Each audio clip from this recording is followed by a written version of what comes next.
क्या हुआ जब रात 12 बजे एक गर्भवती महिला निधिवन के अंदर घुस गई और फिर बाल गोपाल ने उसे जो चमत्कार दिखाया उसे देखकर आपके पैरों तले भी जमीन खिसक जाएगी।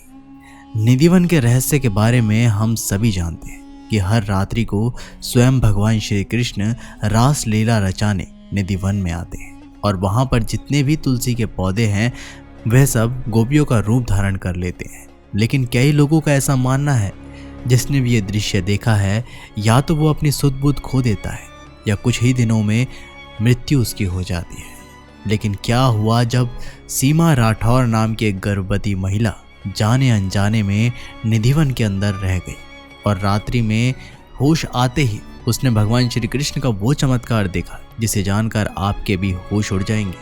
आगे बढ़ने से पहले चैनल को सब्सक्राइब कर ले और बेल आइकन को दबाना मत भूलिएगा और कमेंट बॉक्स में ज़रूर लिखिएगा हर हर महादेव। इस घटना की शुरुआत होती है भारत की राजधानी दिल्ली शहर से। यहाँ पर सीमा नाम की एक महिला रहा करती थी जो कि 4 माह की गर्भवती थी, लेकिन उसके पति को उसकी बिल्कुल भी चिंता नहीं थी। वह रात दिन शराब के नशे में ही लिप्त रहता था और अपने कमाई किए हुए पैसों को सट्टे में उड़ा दिया करता। सीमा अपने पति से बहुत परेशान हो चुकी थी। वह अपने होने वाले बच्चों को ऐसा माहौल देना चाहती थी जहाँ पर उसके आसपास केवल भगवान का नाम हो और वे एक अच्छे संस्कार के साथ बड़ा हो, लेकिन इस परिवेश में ऐसा हो पाना असंभव था। एक दिन सीमा रस्तोगी ने अपने भाई को होशंगाबाद से बुलाया। जब उसका भाई दिल्ली पहुंचा तो उसने अपने भाई से कहा कि मैं मथुरा वृंदावन जाना चाहती हूँ, वहाँ की भक्ति में रमना चाहती हूँ। वहाँ पर मुझे वह धार्मिक सकारात्मक माहौल मिलेगा जिनकी मौजूदगी में मैं एक बहुत ही संस्कारी और एक धार्मिक बच्चे को जन्म दूंगी। जिसके बाद घर पर बिना किसी को बताए चुपचाप सीमा अपने 20 वर्ष के भाई के साथ मथुरा वृंदावन के लिए निकल गई। लेकिन जब वह मथुरा पहुंची तब उसने देखा कि वह तो लाखों की संख्या में श्रद्धालु आए हुए थे और ऐसी भीड़ में एक गर्भवती महिला का चलना काफ़ी मुश्किल हो रहा था।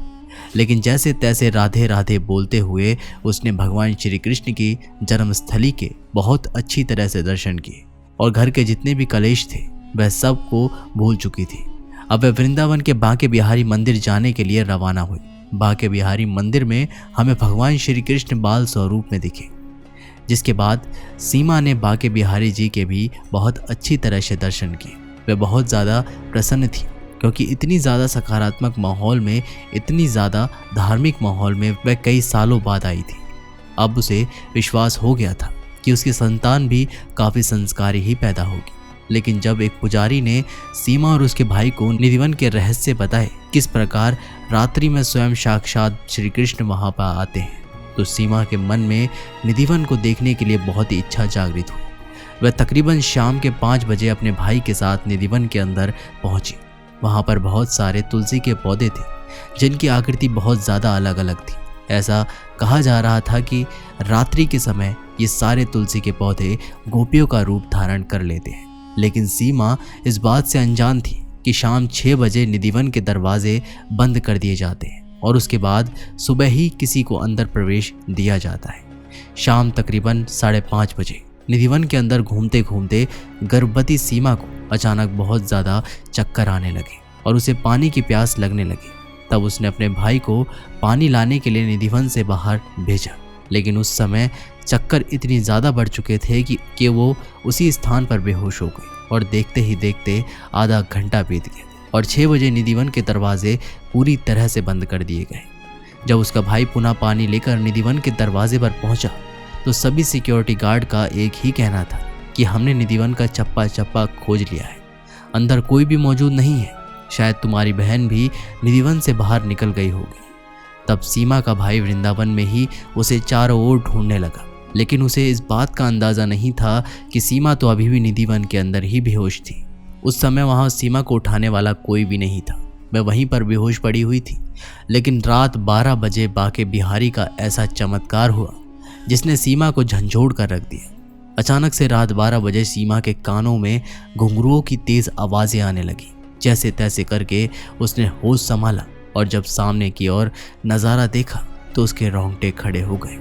सीमा के पसीने छूटने लगे क्योंकि सामने की ओर एक बहुत ही खूबसूरत छोटा बालक मौजूद था जिससे बहुत सारी गोपियां लाड कर रही थी। उस बालक के हाथ में एक बांसुरी भी थी सांवली सूरत वाला वह बच्चा बहुत ही आकर्षित लग रहा था। लेकिन कहते हैं ना, अपने सामान्य आंखों से भगवान को देख पाना संभव नहीं है। वह तो सीमा अपने अंदर स्वयं परमात्मा के अंश का धारण किए हुए थी, इसलिए वह गर्भवती अवस्था में शायद वह भगवान को भी देख पा रही थी। लेकिन कुछ ही पलों में भगवान का तेज इतना ज़्यादा था कि इसकी आंखें चुंधिया गईं और वह उसी स्थान पर चक्कर खाकर पुनः बेहोश हो गई। अगले दिन जब वह सुबह उठी तो वह एक धर्मशाला में मौजूद थी। उसका भाई सुबह उसे धर्मशाला में लेकर आया था, लेकिन उसके दिमाग में अभी भी रात्रि का वही दृश्य चल रहा था। दरअसल भगवान अपने भक्तों को उसी रूप में दर्शन देते हैं जिस रूप में भक्त अपने भगवान को पुकारते हैं। सीमा ने हमेशा लड्डू गोपाल का ही ध्यान किया था और वह हमेशा से ही यही चाहती थी कि उसे भी एक प्यारा सा लड्डू गोपाल हो। इसलिए भगवान श्री कृष्ण ने उसे निधिवन के अंदर लड्डू गोपाल के रूप में ही दर्शन दिए। ये वास्तव में बांके बिहारी का बहुत बड़ा चमत्कार था। भगवान के साक्षात दर्शन करने के बाद उसे मथुरा वृंदावन से बहुत ज़्यादा प्रेम हो चुका था। वह समझ चुकी थी कि मुक्ति का अगर कोई मार्ग है तो वो है मथुरा वृंदावन। उसने अपने आगे का जीवन मथुरा वृंदावन में ही बिताने का निर्णय लिया और अपने भाई को पुनः होशंगाबाद भेज दिया। इस घटना के बाद कुछ महीने के पश्चात उसने बहुत ही सुंदर पुत्र को जन्म दिया और उसका नाम उसने कान्हा ही रखा। इस पूरी घटना को लेकर दोस्तों आप क्या विचार रखते हैं? निधिवन को लेकर आप क्या विचार रखते हैं कि आज से पहले आपने निधिवन के रहस्य के बारे में सुना है या आप इसे वैज्ञानिक तौर पर ना करते हैं? अभी के अभी आपकी प्रतिक्रिया हमें नीचे कमेंट बॉक्स में ज़रूर बताइएगा। मिलते हैं आप लोगों से एक नई वीडियो के माध्यम से। तब तक के लिए बहुत बहुत धन्यवाद।